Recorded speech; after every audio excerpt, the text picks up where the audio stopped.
You are now tuned in to the Storm Tracker Podcast. All right, it's the Storm Tracker Podcast, and it's another sad day for Miami Hurricanes fans. Miami loses at home to Duke 45-21. An embarrassing loss, a stunning loss, whatever you want to call it. It's another loss in the rather average ACC Coastal Division. I'm here with Gio Milian. It's Marcus Benjamin here for CanesCounty.com. And Gio, I'm stunned, man. I'm really stunned with this outcome. I wasn't expecting this, in the slightest. To get blown out by Duke is just quite frankly embarrassing, man. I don't even know what to say really because this was something that kind of blindsided me. With the result, what were your first thoughts when when the score went final? First thought, 8 turnovers. Wow. Yeah. Wow is what I could say.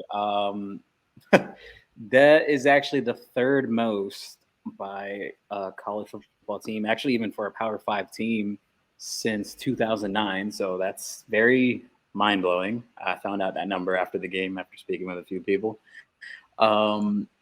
In regards to just my general thoughts from the game, it didn't seem like this was going to be what the final outcome would have been, with kind of a quick start Miami jumped out to. It seemed like Miami had control of the game as soon as they entered in, and then it just completely unraveled after the first turnover. It's kind of mind-blowing, just the 8 turnovers. I can't even remember the last time Miami had that many turnovers in a single game. It's very eye-opening. I think at that point, I don't even think that's a coaching thing. I think that's more of a players thing, more of a will and a want to, because that's giving up the ball way too much. Especially just closing thought on that about the 8 turnovers. 4 of those 8 turnovers were actually given up within Miami's own red zone. So technically, they're spotting the Duke Blue Devils about 4 scores like that. You can't let that happen. You can't. Yeah, you definitely can't. I don't know what level of football you win doing that. It was just an embarrassing performance, just overall. And Tyler Van Dyke goes down in this game, so obviously that doesn't help. But he didn't see the rush coming. It looks like he may have a shoulder injury. No information was given after the game by Coach Cristobal regarding Tyler Van Dyke, but from what it looked like it was a shoulder injury on his throwing arm. So he's potentially going to be out for a few weeks. Nothing official yet, just speculation. But after that, you get Jake Garcia in, and he did throw an interception in that first half, but then he started to get going in the second half. So you kind of thought, okay, Miami has a chance. They even took the lead, with the touchdown to Will Mallory, which ended up being his only catch of the game, by the way.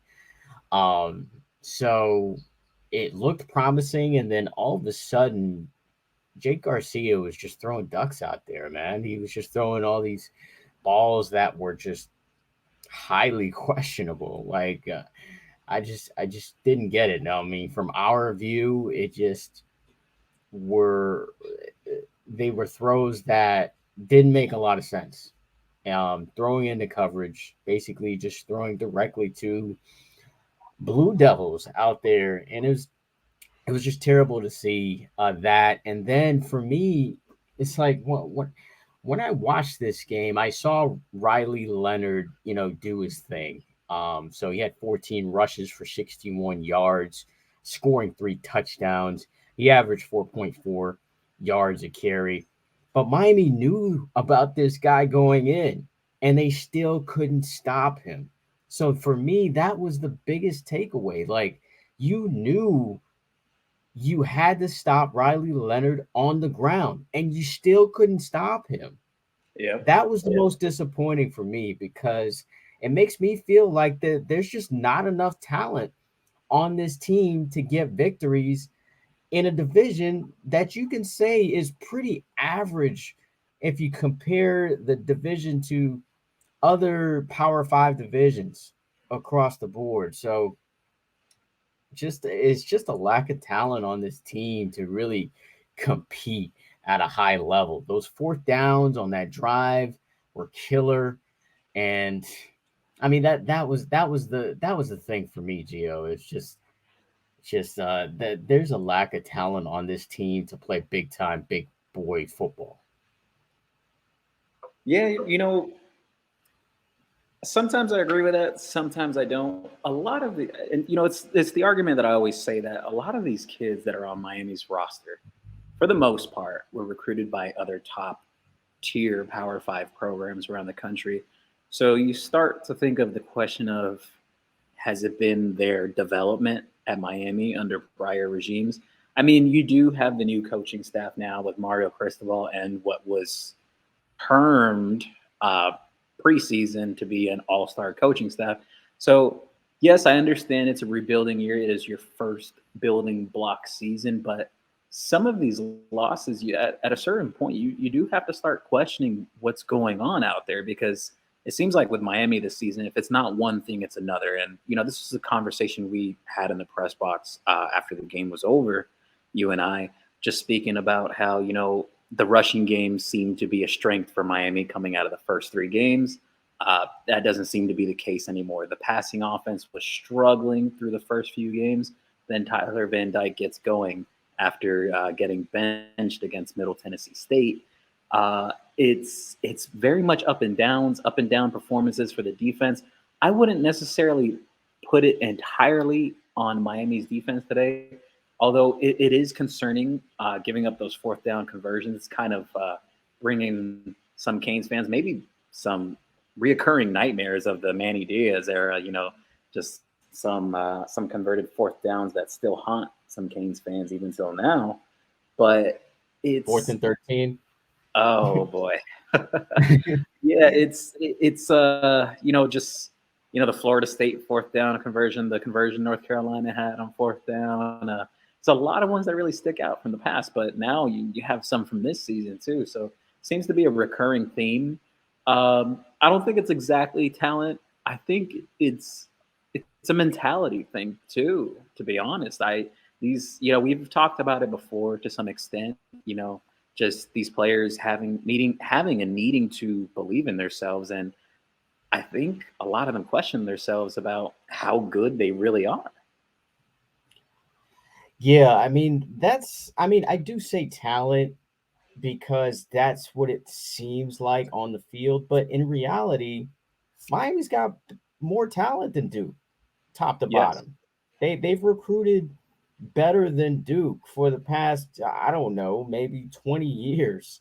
And yet and still they're in these battles with not only Duke but other coastal teams. It's really really puzzling to me why they can considerably out recruit all of the other teams in the coastal division, yet they can't win this division. They've only won it one time, technically two times if you want to count the self-imposed year Yeah. without Golden. But that's the part for me, and I do agree with you. I do think there's not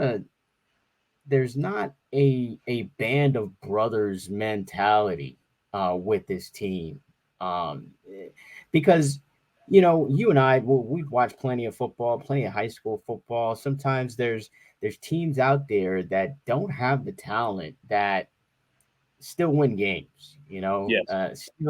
Still get far, as far as their goals during the season.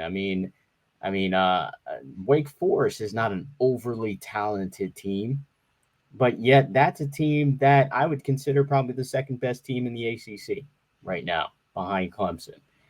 Um, so so yeah, I mean, there's definitely something wrong here, and which brings me to one of the points that I did want to kind of bring up here. Like, is there, because I feel like there's a lack of chemistry with the team.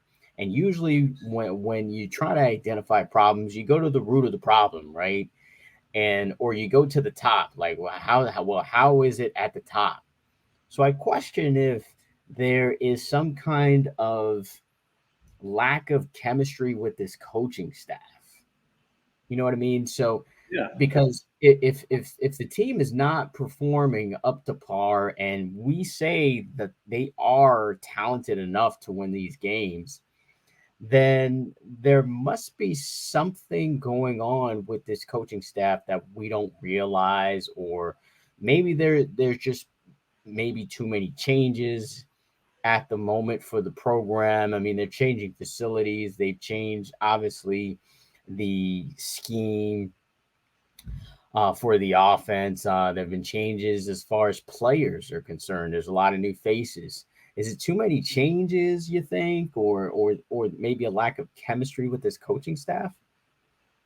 I think it all just boils right back down to mentality. And what I mean by mentality is it seems to be the reoccurring theme that dated back from the Manny Diaz era and prior eras is that once Miami gets punched in the mouth in a game, it seems like they don't get back up to fight unless it's an opponent that seems to have some type of juice. Like Miami did go down early in College Station, Texas, against the Aggies, but they did continue to fight in that game. Now you look at games against Duke and Middle Tennessee. Once Miami got punched in the mouth, it seemed like they struggled to find an answer. They had some spurts of some nice moments, but for the most part, it seems that once things don't go Miami's way, it's kind of like they just lose all hope. And, that's not a way a football team should be ran. And I'm not saying exactly that's what's happening with Mario Cristobal. I would be very hard pressed to even believe that is exactly what's happening. But I think it's some of the remnants of the past still there. Maybe some Hurricanes fans might not like it, or maybe they will like what I'm about to say. Uh, I expect a lot of departures just in terms of players on the team, even after the season. I don't think some of the players fit into the philosophy of what Mario Cristobal is trying to do with Miami. This is a bigger rebuild than I think any of us could have imagined from top to bottom. Yeah, this is definitely a rebuild. I think a lot of Miami Hurricanes fans are coming to that realization throughout the season, and this game is even more evident of that this is a rebuild. This is going to take a lot of time for Mario Cristobal to get Miami officially back. Bringing the U back is going to be a process, and for me, I think the talent is not up to par, or the chemistry with the coaching staff is not there as of yet, and it is going to take some time. It is going to take some time. And I came to the realization today that Cristobal has only been here 10 months. He Yeah. hasn't even been here an entire calendar year as of yet. And for Canes fans to expect Cristobal to turn this around in year one is not realistic, you know? And it is going to take maybe a couple of years for Miami to really get back to an elite status where they're always in the national conversation, because from what we saw today, they're a long way from elite. They have a ways to go to Oh get yes. to get back to greatness. And you saw that on the field when it comes to tackling. You saw that on the field when it came to taking care of the football and turnovers. You saw that when it came to execution in a 2-minute drill. You saw that when it came to trying to get a stop and get off the field. Duke went 7 for 16 on third down conversions and 2 for 2 on that one drive on fourth down conversions, comparing to Miami, who was 4 for 12 on third down conversions and 1 for 3 on fourth down conversions. So, Yep. lack of execution, and it's going to take a long time for Miami to get back to elite status. How long do you think we will see Miami get back to that elite status? Right before I jump into that subject, on the topic regarding coaching chemistry, and Yeah, it's always a tough thing in college football because in college football you see a lot of coaching carousel going on year in year out with a lot of college assistants just moving from program to program. I think there may be some turnover on Miami's staff too, even after the season. But in terms of Miami's future and how long could it realistically take to see what the final product of Miami under Mario Cristobal could or maybe should be is I think realistically you have to give Mario Cristobal 3 full classes in. I don't think it takes 4 full classes to really make this roster as a whole his guys. I think you could salvage what you have from the 2021 class. Not too much time with those kids was spent with a prior regime, but anything before that, it's Mario may have to make some decisions in regards to guys he will move forward with and guys he will move on from.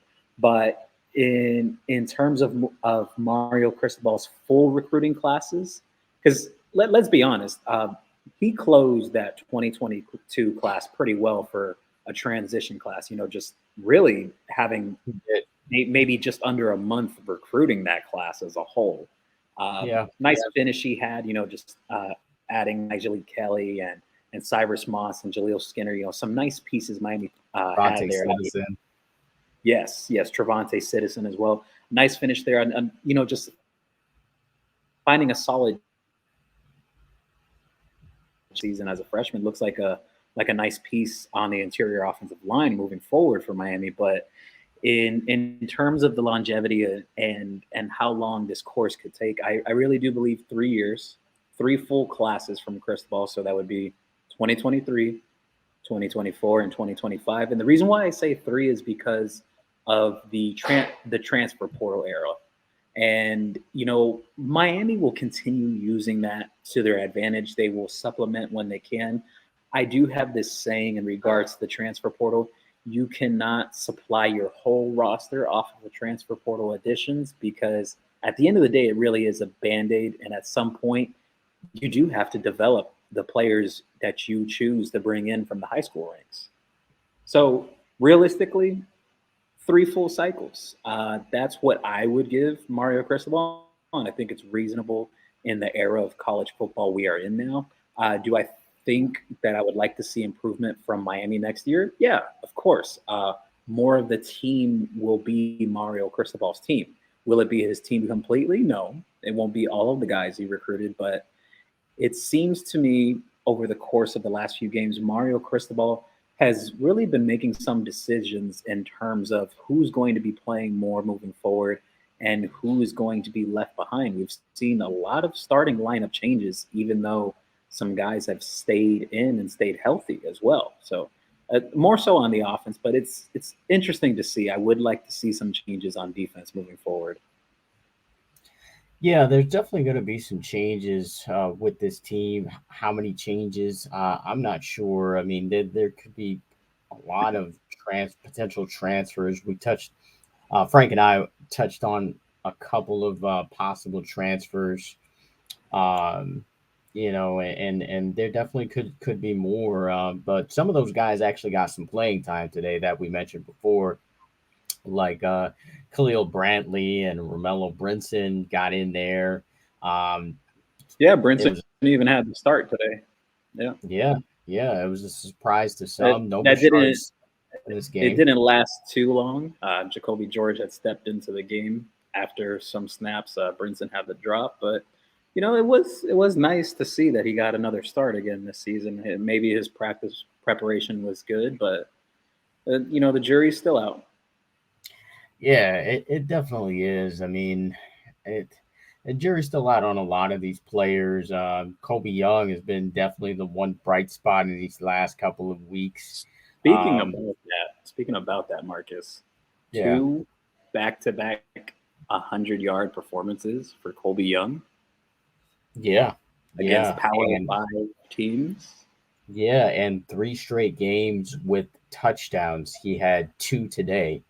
To go with 6 catches and 127 yards, including a big one for 71. He's Yep. targeted 9 times today. So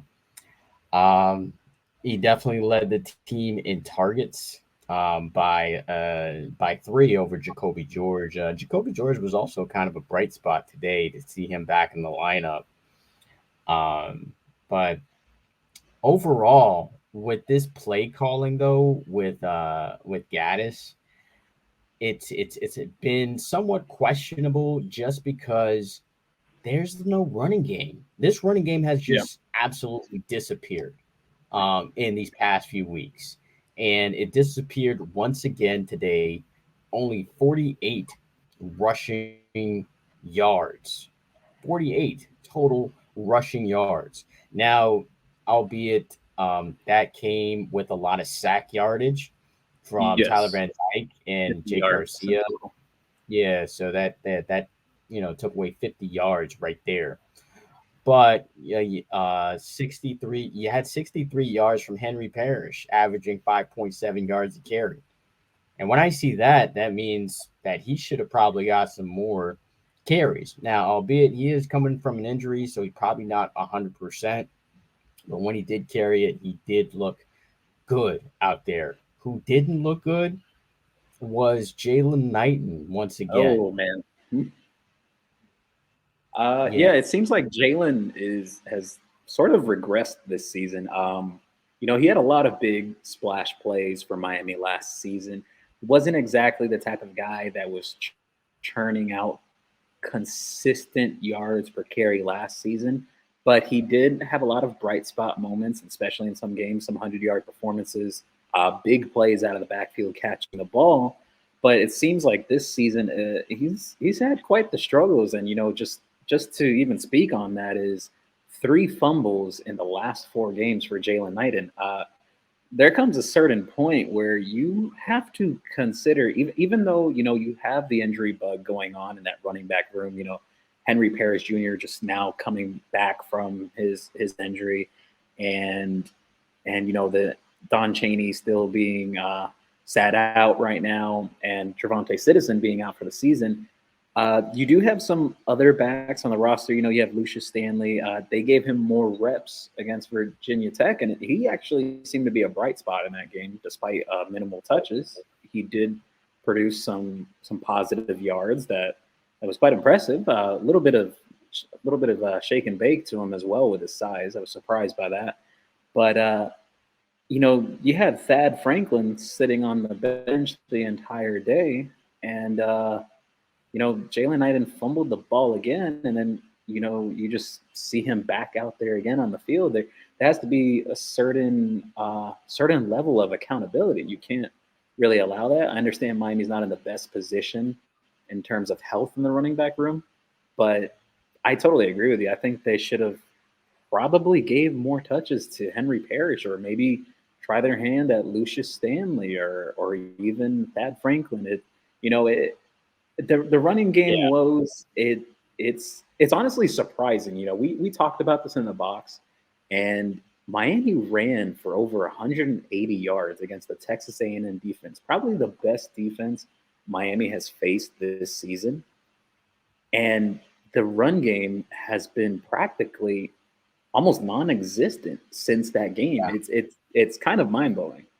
Yeah, it's baffling to me. It is also baffling how Thad Franklin didn't get a carry in this game. I am starting to believe that maybe he has an injury that they haven't gave us any information on, because that's the only explanation for Thad Franklin to not get a carry. And then also Lucius Stanley only getting one carry.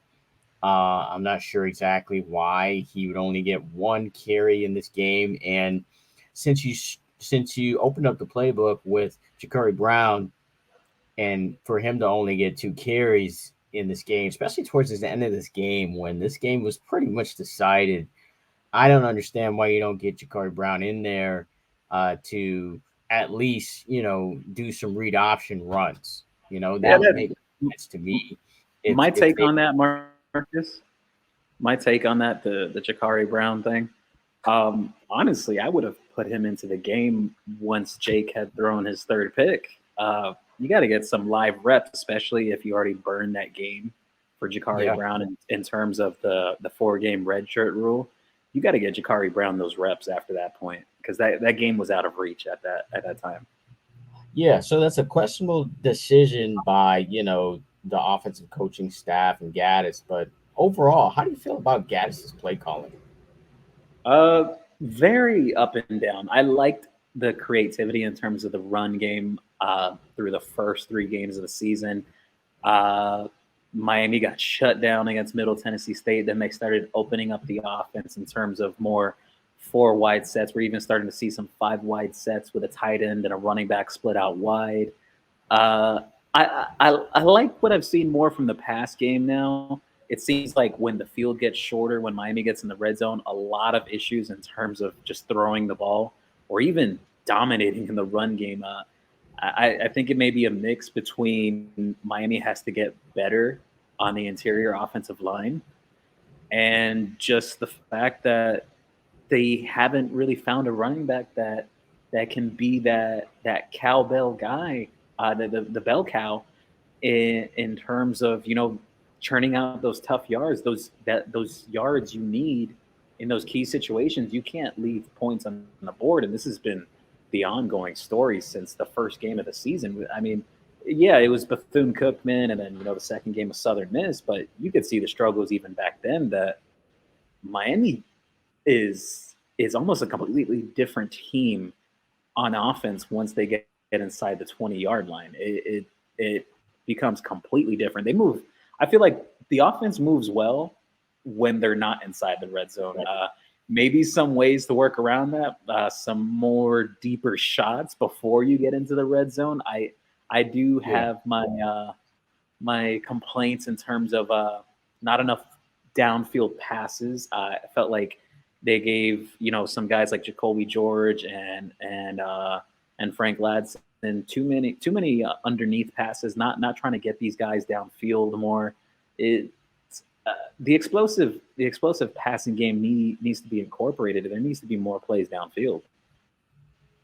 Yeah, definitely. And then we started to see some plays downfield when uh, Jake Garcia got into the game here, and it was interesting to kind of see the offense seem to open up a little bit more with Garcia in there. But when I look at the stats, Tyler Van Dyke was definitely more of an efficient quarterback. I think this game would have probably been totally different if he doesn't get knocked out of the game here. I actually think Miami would probably pull this game out. Certainly wouldn't have the high number of turnovers if Tyler Van Dyke is in this game. But it seems as if we are going to be rolling with Jake Garcia for the next couple of games. And he was not it in this game, like not even close. And Yeah. it's very scary actually to really picture him under center and shotgun for these next few games. Yeah, no, I totally agree with you, Marcus. Look, I think a lot of Miami fans were calling for Jake to take over for Tyler after that Middle Tennessee game. Jake sparked some life into Yeah. the offense in that game in the second half. A lot of people had their opinions when he didn't get the start the following game. Tyler Van Dyke has played pretty well through the last 3 games. Uh, but the thing is, Jake Garcia also does not have the same type of experience Tyler Van Dyke has had through his college career so far. And Jake Garcia, well, he's had his moments at Miami. Today was not his greatest. It might have been his worst moment at Miami in terms of a game. No, it was by far his worst moment. It was by far his worst moment for sure. Yeah, I like the things that I see from Jake. One of the things we noticed that you pointed it out first when we were sitting there in the box, you were telling me, you're like, look, like he's letting the play develop a bit more. He's a little comfortable in the pocket. While very true, there was some wild throws downfield from Jake where we were just scratching our heads. We were like, where is he throwing to? Yeah, and I think you're being nice by saying wild. I mean, they were just terrible throws. I mean, really bad decisions. It seemed like he was, just fresh out of high school and, hadn't been with the team through training camp or fall camp, I should say. That's what it seemed like when we saw Garcia jump into the game against Middle Tennessee. It wasn't quite erratic as what we saw Saturday. It was bad, and Yeah.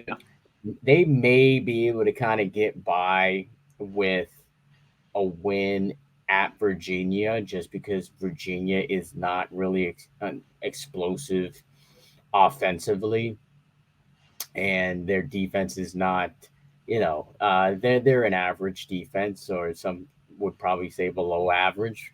So they may get away with a win over there in Charlottesville, but the rest of the season is going to be tough.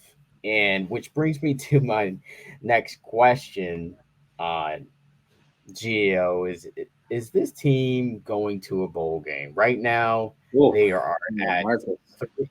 yeah, right now they're at 3-4.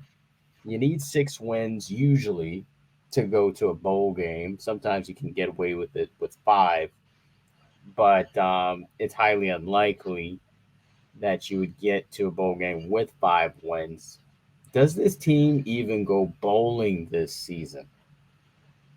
It's That's a very good question, and it's a tough one because look, before the season started, you know, I said Miami's ceiling was 10 wins at best. That was their ceiling, their floor 8 wins.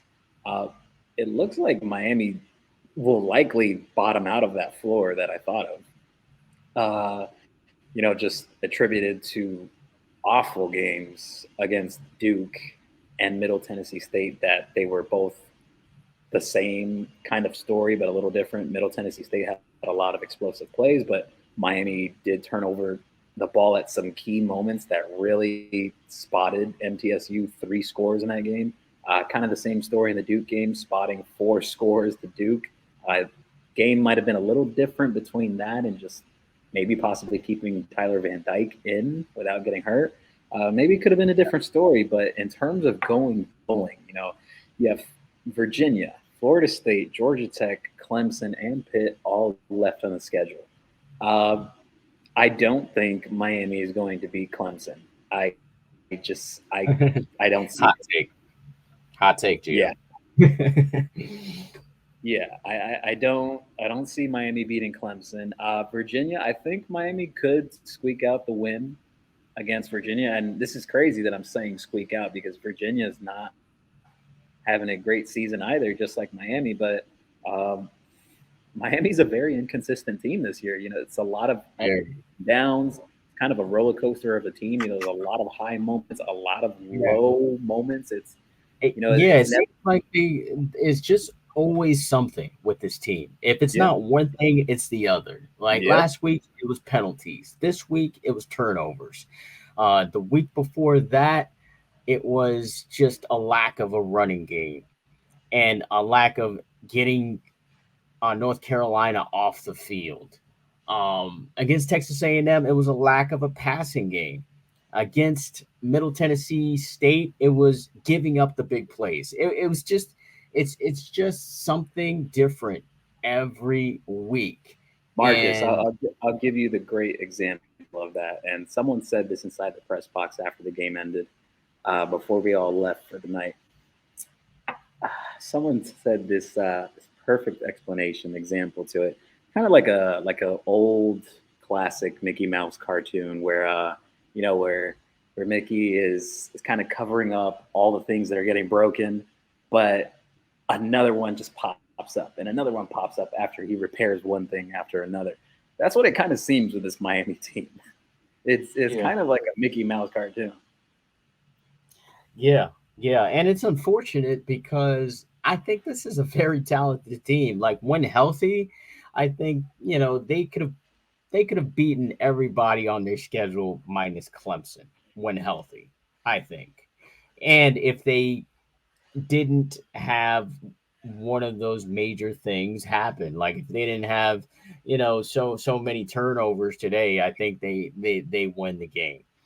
I think if they had receivers catch a few more balls in that Texas A&M game, I think they win that one as well, and also make a couple of field goals. I think they win that one. If they reduce the big plays in Middle Tennessee to say one or two, I think they win that game as well.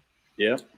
And North Carolina, they just needed Jalen Knighton not to fumble the ball on that drive where they were going to possibly go ahead in the game, and they couldn't That was a get a backbreaker. stop. Yeah, absolutely. And they couldn't get a stop on the ensuing drive, which was ultimately how they lost the game. So, So they just cannot so put it together. And I don't see them putting speaking it on together these for the rest of the season. speaking on these last speaking on these last 5 games, Marcus, I don't see Miami beating Clemson. I do think Miami squeaks out Virginia next week. The FSU game, let's all be honest here. Just about every year, that rivalry game, it really doesn't matter the records either team has. We've seen this time and time again. Even going into last year's matchup, a lot of people were expecting Miami to run away with it. Everyone thought Florida State was a horrible team last year. The record kind of showed that, but Florida State squeaked that one out at home against Miami. So that game is always a toss up. I think Miami could win that game? Yes. I do think Miami could still win the Florida State game, but that game is always a toss up. I won't even put in an exact prediction right now. Georgia Tech, if you asked me a few I weeks think we ago, I actually think we should, man. Let's kind of go down the line and just let me know win or loss.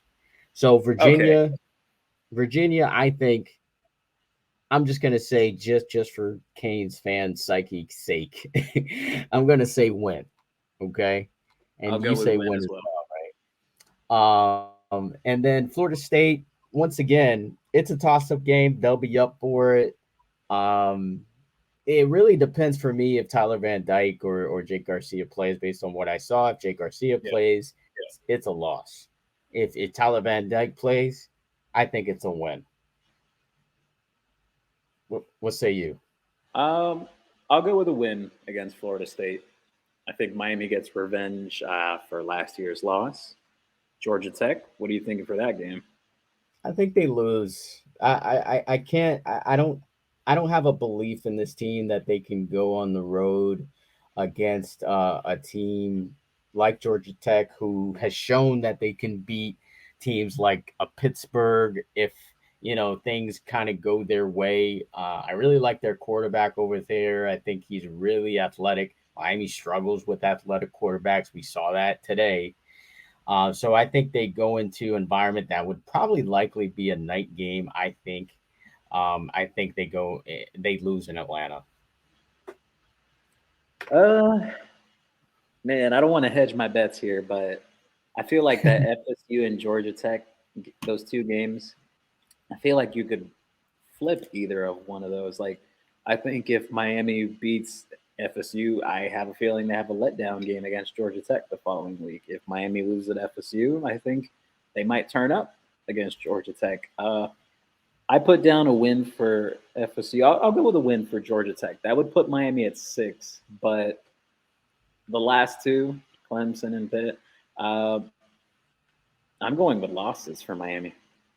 Yeah, I'm going with losses as well. Based on what I've seen so far this season, Clemson is likely going to blow the doors off of them, and Pittsburgh at home, I, I see that resulting in a similar way that this Duke game ended, as or how the North Carolina game ended, and it's going to be it's a disappointing season already. But if it ends that way, it's going to be extremely disappointing.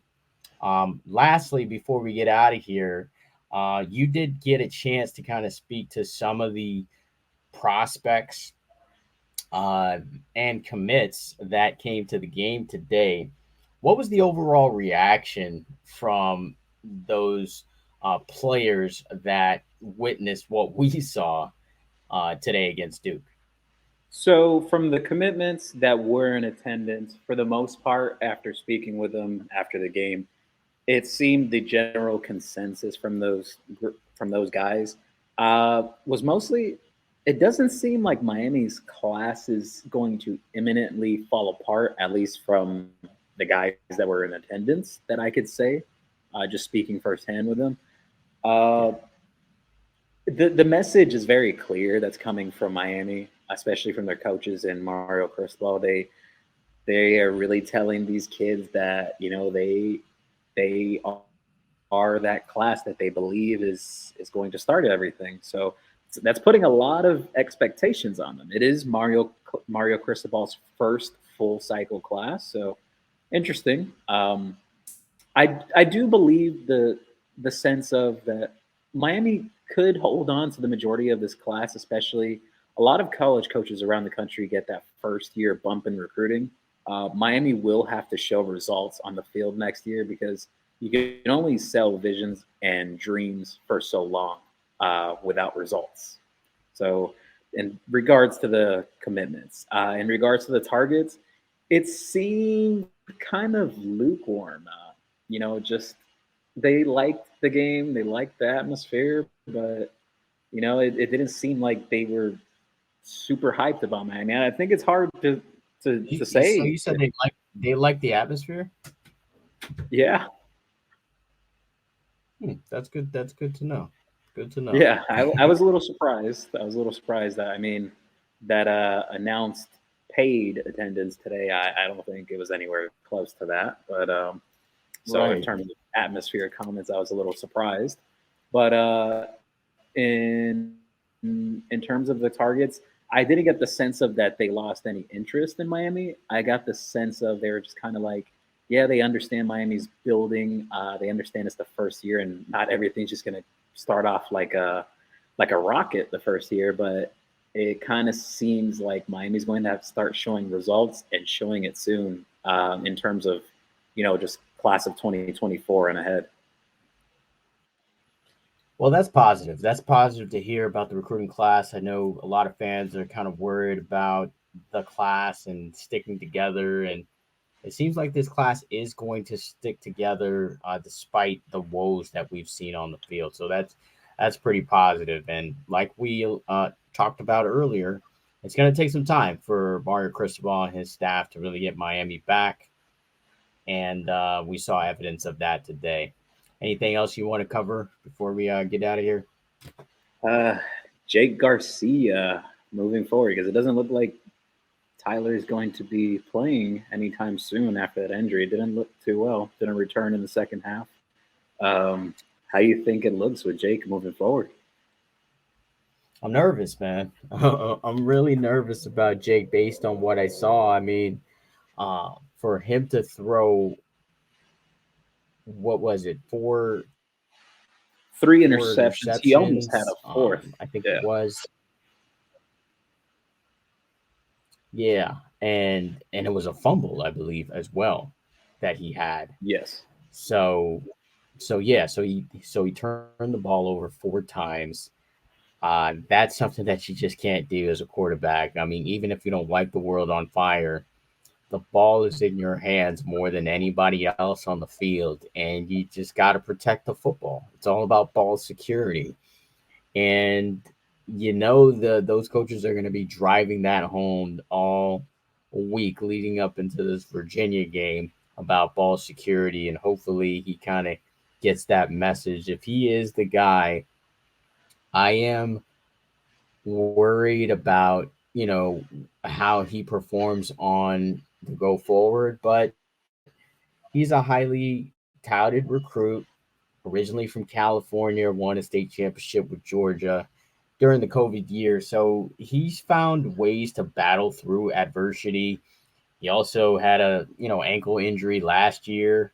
So he's a guy I'm rooting for. Let's just say that. Talked to him several times. This guy, he's a winner, and I think he's going to find a way to still be Jake Garcia, who is more of a gunslinger than TVD is. But I'm worried out of the gate. I'm worried based on what I saw. But I'm hopeful. I'm hopeful that he can engineer this team to a couple more wins. Hey, let's hope that performance today maybe gets a similar turnaround from Jake in terms of how Tyler Van Dyke turned it around after that Middle Tennessee game. We'll see. Yeah, we will see, said the blind man. So that is going to wrap it up for the Storm Tracker podcast. Thanks, Gio, for coming on. And until the next episode, man.